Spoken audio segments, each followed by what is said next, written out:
Audio Jungle.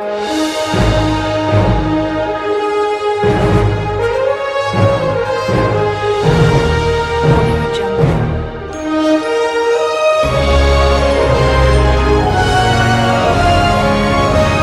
Audio Jungle.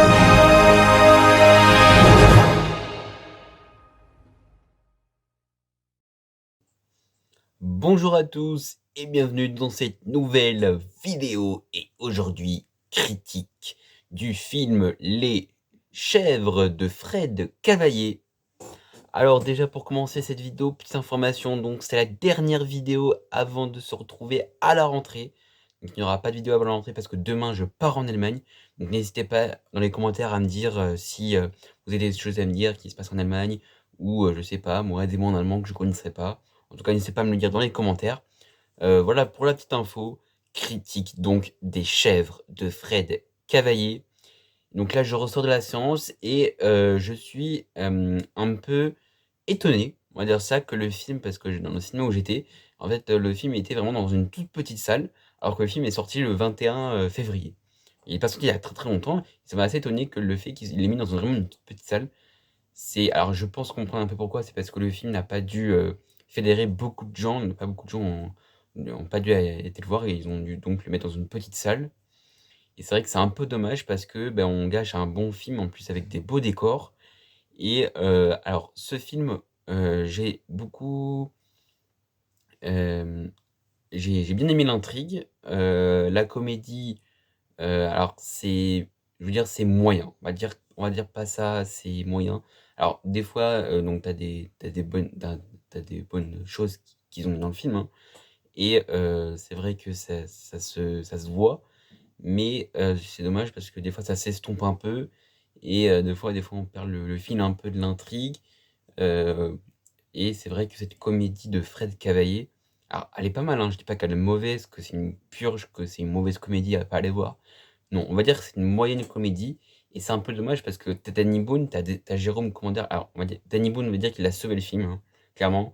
Il est très, très drôle évidemment, il est toujours là pour nous faire rire, mais je trouvais qu'il était en deçà de ses performances, on va dire ça, de comédie. Il peut proposer mieux. Jérôme Commandeur, ça restera du Jérôme Commandeur. Claire Chust, je l'ai découvert dans ce film, hein, c'est vrai elle a pas fait beaucoup de films, hein. Évidemment Claire Chust, on la connaît parce elle fait partie de la série donc La Scène de ménage, qui est diffusée sur M6 et donc c'est vrai que, c'était pas mal, mais c'était pas non plus haut de gamme. Le film n'est pas non plus parfait, mais je trouve qu'en termes de comédie, on est quand même très, très moyen. Même si quand même alors des fois on rigole, des fois ça s'estompe, voilà, c'est dans une balance, c'est égalité, quoi.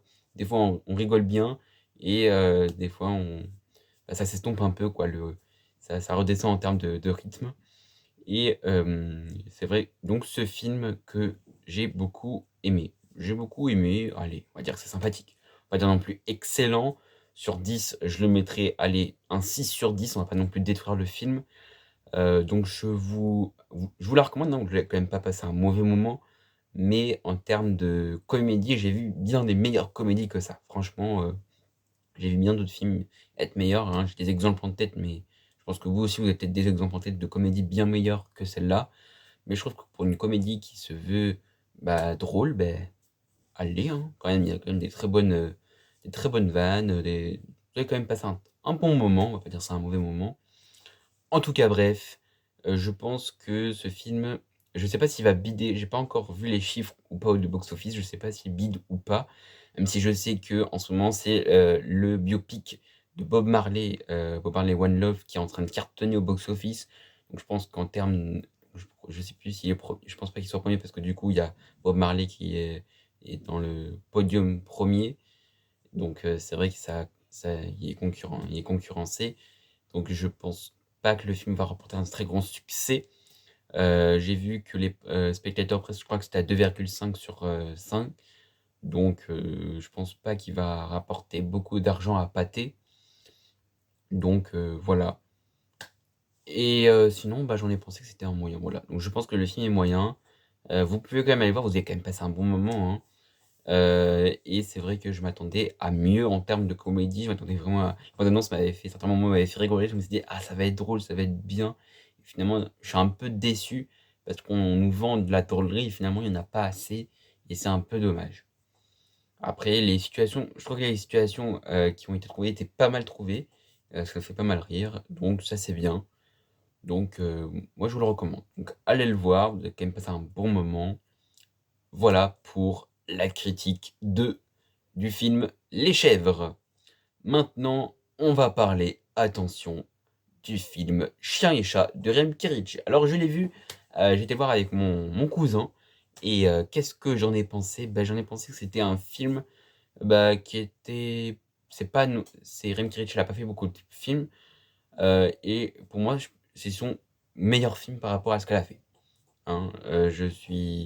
Je trouvais qu'il était mieux, les situations étaient mieux et surtout pour les enfants, s'adapter parce que les situations, tout est fait pour que tu rigoles, mais ça reste de l'humour un peu pipi caca et c'est vrai que, c'est un je veux dire le réalisateur de cette bande à Fifi, donc qui est composé de, Philippe Lachaud, Tarek Boudali, hem, Julien Rutty et Elodie Fontan et j'en passe, je trouve que c'est un peu l'humour pipi caca. C'est de l'humour bête, mais ça fait rire.